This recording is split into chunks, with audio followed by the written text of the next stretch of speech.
Okay, Toyota Ace commuter, kakabitan ko siya ng interrupter relay para sa busina. Ayan yung interrupter relay. Nilagyan ko siya ng Bosch. Ayan. Nakaset up na siya. Stock pa rin mga boss na busina ang gagamitin namin. Okay? So, ikakabit ko na muna tapos ay titestingin ko na. Okay na, ikabit ko na mga boss. Ayan. Plug and play lang tayo dyan mga boss. Tapos yung terminal natin ay kinabit ko dun sa paanong original na busina. Ayan. Plug and play lang. Ayan. Plug and play lang tayo dyan. Okay. So, ipifix ko lang to tapos ay testing. Okay na, ikabit ko na mga boss. Toyota Hiace commuter.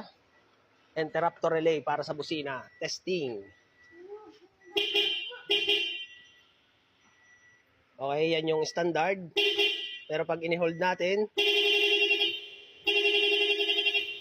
okay, kinig nyo. Okay, ayos na.